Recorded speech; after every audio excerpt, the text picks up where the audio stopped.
هاي، ازيكم؟ انا مريان وهكون معاكم في ABC Parenting Tips. يلا بينا.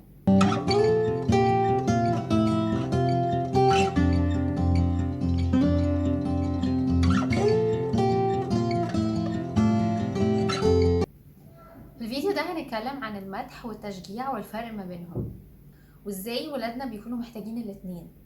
المدح هو عبارة ان انا دايما بقول لولادي كلام حلو وهم معديين كده قدامي من غير لازمة، كأني بعاكسهم. يعني بقوله ايه ده، انت جميل، ايه الحلاوة دي، انت عسول قوي، انت سكر، انت مش عارف ايه، حاجات لذيذة كده. وهو معدي رايح جاي بقعد اقوله كلام حلو بحسسه ان انا بحبه كده، وهو معدي وخلاص زي ما هو كده انا بحبه.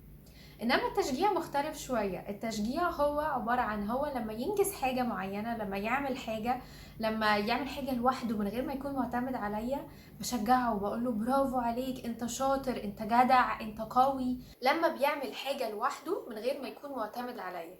والحقيقة ان الاطفال محتاجين للحاجتين، محتاجين للمدح ومحتاجين للتشجيع. المدح دايما بيحسس الولاد ان هم محبوبين حب غير مشروط. يعني انا بحبه من غير ما يكون بيعمل حاجة معينة، بحبه خلاص، بحبه زي ما هو، بحبه لشخصه.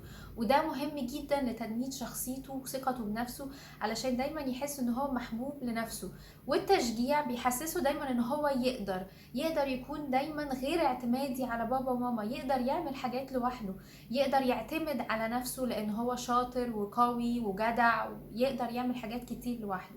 فده بينمي ثقته بنفسه واستقلاليته عن بابا وماما، وده مهم قوي برضو لنمو شخصيته. يبقى احنا محتاجين الحاجتين مع بعض، محتاجين ان هو وهو رايح وهو جاي كده نقعد نعاكس فيه ونناقش فيه، وكمان محتاجين ان احنا نشجعه انه يعمل حاجات لوحده علشان نشجعه عليها. لما يشيل الطبق لوحده ويحطه في المطبخ، لما يجي مثلا يلم اللعب بتاعته ويحطها في المكان بتاعها لوحده، لما يساعد ماما في اي حاجة، لما ينظف حاجة، اي حاجة بيعملها لوحده من غير مساعدة بابا وماما، حتى لو بيلون لوحده او بيرسم لوحده، اي حاجة بيعملها لوحده محتاجين ان احنا نشجعه عليها علشان ثقته بنفسه تزيد واستقلاليته تزيد. مهم ان احنا نساعد ولادنا يكونوا مستقلين عننا، يعني ده بيقوي شخصيتهم وبيقوي ثقتهم بنفسهم. ميرسي، بشوفكم الفيديو الجاي.